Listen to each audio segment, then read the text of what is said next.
Welcome to the Italian Wine Podcast. This episode is brought to you by Vinitaly International Wine and Spirits Exhibition. The 54th edition of Vinitaly will be held from the 10th to the 13th of April, right here in Verona. To discover more about Vinitaly and get your tickets, visit vinitaly.com. This year, the Italian Wine Podcast will be live and in person in Pavilion 6, Stand A7. So come on down and say hello.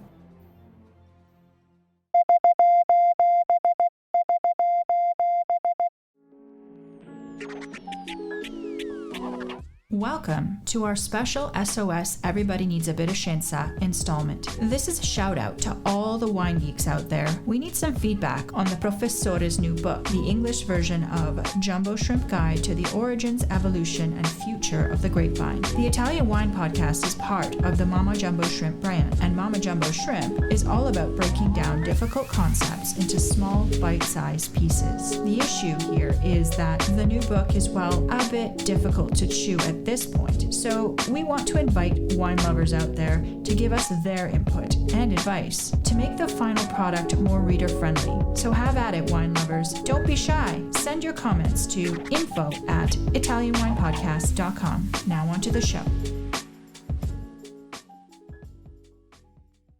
Hello again, Richard. Hi, how are you? Seems like we're together every day, Joy. I know. So welcome, people, to SOS Special Edition. Everybody Needs a Bit of Scienza. This is minus Professor Scienza. He's not here. This is actually Richard narrating Professor Scienza's new book that he has translated into English. And of course, we are doing this because I'm stepping in for Stevie, who usually does this, but essentially the idea... I'm stepping in for the professor, so... I know. Oh dear, we're in trouble. I'm not saying that for you. I'm saying, No, okay. I'm a cheap imitation. Oh, a pound shop. As am I. So let's see what we can do here. Yeah, we are doing this because we would like listeners to listen in, and if they have any comments, ideas, opinions, anything that can help us to essentially keep working on this book in English to make it more palatable for the everyday reader.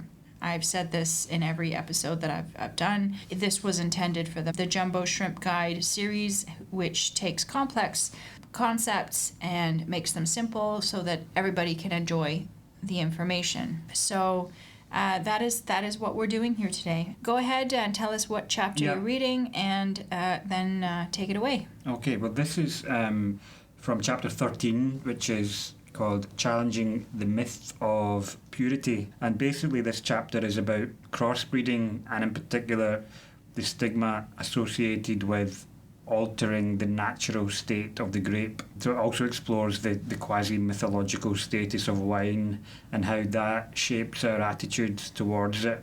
So again, because it's Scienza, it's a chapter that's rich with references to history, to alchemy, to the esoteric movement, and even Mein Kampf for good measure, I'm afraid. So yeah, the question, I guess, as you explained for our listeners, is whether these references, these historical references, detract from the core message of the book, or whether they're actually a useful and interesting part of the narrative. So this is chapter 13, Challenging the Myth of Purity. Purity has a religious significance. Crossbreeding different species with the European vine means contaminating the natural state of the grape, contaminating both those who produce that wine and those who consume it. It means disrupting the link between classical tradition and modernity. Through the purity of the wine obtained from the European vine, the esoteric movement aimed to restore that link between religion and wine, and in so doing, restore nature to its superior state, reawakening an air of mystique. The search for varietal purity in a wine evokes the same principles as those of natural and organic viticulture, through the ideological rejection of modern oenological techniques, which are regarded as akin to an alchemical workshop. On the 19th of April 1937, the first fascist racial protection law was enacted in Italy, to preserve the Italian race from impurity of blood. In the language of eugenics, nation, race and state were frequently interchangeable terms. Hitler stated in Mein Kampf, "The mixing of the superior and the inferior races is clearly against the intent of nature and implies the extinction of the superior Aryan race. Whenever Aryan blood has been mixed with that of inferior people, the result was to eliminate those who are bearers of culture." Wine is a symbolic object capable of conveying abstract cultural values. It is also endowed with a symbolic efficacy, capable of producing predictable and repeated responses, such as pleasure, deviance, elegance, and refinement. For this reason, it is considered an emblematic, mythological drink with social value in relation to communication. It conveys values that are not far from those of the ideal man, of beauty, health, and intelligence, those very characteristics that eugenicists wanted to preserve from racial contamination. Why are we not scandalized when we eat an apple, another mythological object in Western culture that was the result of a spontaneous crossing? The first American vine to reach European soil was the Isabella or strawberry grape, a natural cross between Vitis labrusca and Vitis vinifera, which appeared in France around 1820. Italian legislation relating to the cultivation of hybrids was the most severe in the world. The laws prohibiting the sale of wine produced from species other than Vitis vinifera date back to 1931, a prohibition reaffirmed in Article 22 of the Presidential Decree No. 162 of the 12th of February 1965, which prohibited the vinification of grapes other than Vitis vinifera. Currently, with regard to the use of hybrids in the production of wine, European Union Regulation 1308/2013 is in force, which establishes common rules for all member states. However, the different ways of registering vine varieties in national registers opens up a regulatory vacuum which, in fact, creates a gap for the discretion of individual members. Article 93 of the above-mentioned regulation allows the production of wine made from hybrids, but only for common wines or wines with a geographical indication. Regarding the classification of vine varieties, Regulation No. 2389/89 provided that wine grape varieties could be classified as recommended, authorised, or temporarily authorised, depending on whether, respectively, they were currently cultivated in the community and belonged to the Vitis vinifera species or came from interspecific hybrids whose aptitude for cultivation was recognised as satisfactory and which normally resulted in wines of good quality. As regards classification, Article 81 established that member states may classify as wine grape varieties only those belonging to the Vitis vinifera species or coming from a cross between Vitis vinifera species and other species of the Vitis genus, and excludes, for example, Noah, Othello, Isabella, Jacques, Clinton, and Herbemont, and all those obtained from Vitis labrusca. From the combined provisions of the two articles, it is clear that hybrids can be classified as wine grape varieties, but only for common wines or with geographical indication. The prohibition to classify the 6 varieties expressly listed by Article 81 remains in force. The problem of the nomenclature of the name used to indicate the new grape variety, and in particular the association with the name of a noble grape variety of indisputed qualitative fame, is considerable. There are 2 main trains of thought in this regard. First, allowing the presence in the name of the noble parent, risking confusing the consumer or prohibiting it, preventing the producer from boasting the noble lineage of the cultivated vine. And secondly, the consumer's understanding, at least in part, of the origin of the product consumed. Both arguments have pros and cons. There is also a resolution of the International Organization of Vine and Wine which states, "For new varieties, it is necessary to avoid the use of names that may lead to possible confusion with the name of other existing varieties, especially when these are already used in officially approved labels of existing commercial products. Artaban, Floreal, Vidocq, and Voltage are the first 4 French grape varieties resistant to fungal diseases developed by the French National Research Institute for Agriculture, Food and Environment that have been recognised by the Community Plant Variety Office. They are, therefore, officially part of the traditional European varieties, and can be cultivated to produce DOC wines, thus overcoming the European legislation which recognises only the vines of the European species Vitis vinifera for the production of denomination wines. In particular, the Valtis variety was permitted in the production of champagne due to the characteristics of its wine, which is not very aromatic. Initially, only up to 5% of the production area of each farm was authorised, and it couldn't exceed 10% in a blend.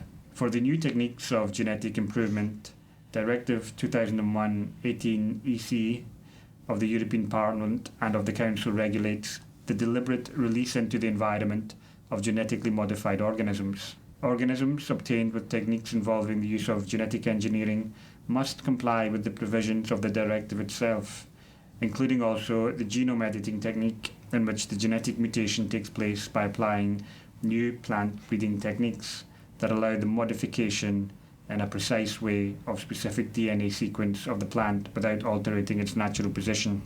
Okay.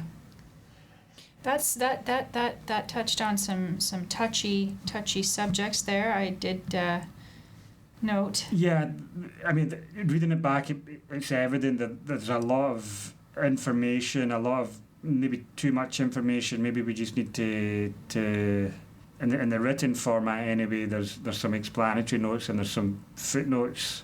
So yeah, that seems for me as well, just to kind of jump from one topic to another without always explicitly emphasising why or what the argument is.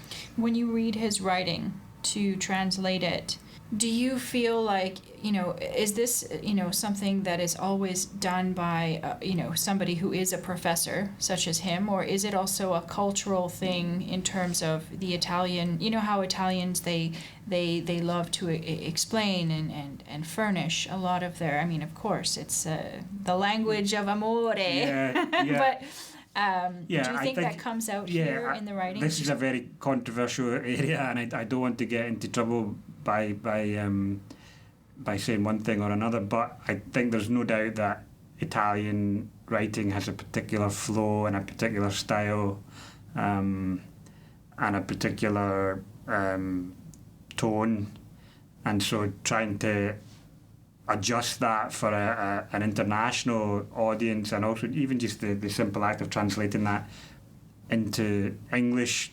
Of course, what sounds fantastic in Italian doesn't always sound right in English. So that's the challenge. I always find that in English you can say something like quite concisely, one sentence, but then once you put it into Italian, it ends up being so much longer, 2 or 3 sentences. Yeah.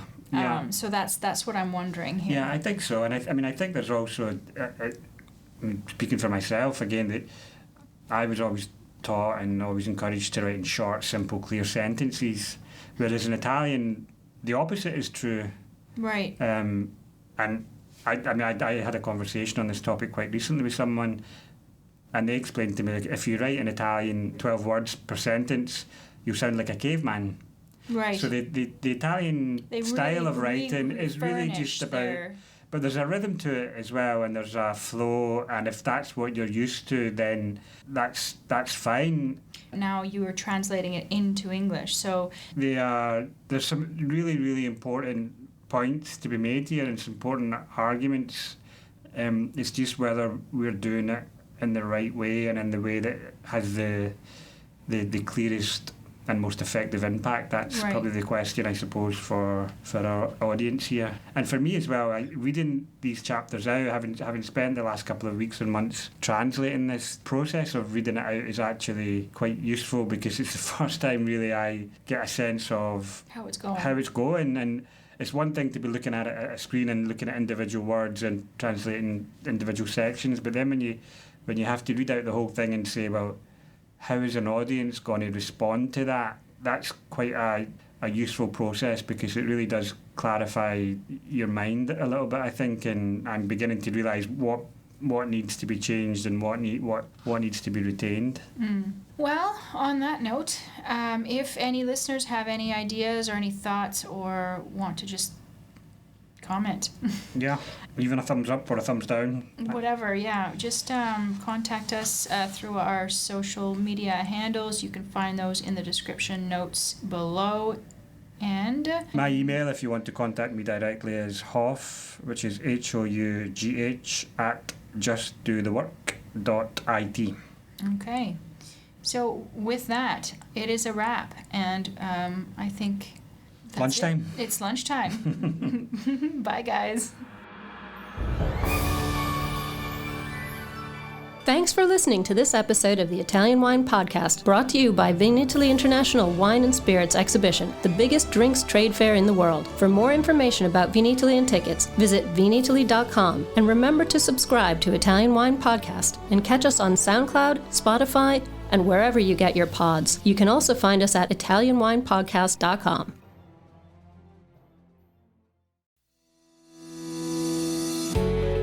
Hi guys, I'm Joy Livingston, and I am the producer of the Italian Wine Podcast. Thank you for listening. We are the only wine podcast that has been doing a daily show since the pandemic began. This is a labor of love, and we are committed to bringing you free content every day. Of course, this takes time and effort, not to mention the cost of equipment, production, and editing. We would be grateful for your donations, suggestions, requests, and ideas. For more information on how to get in touch, go to italianwinepodcast.com.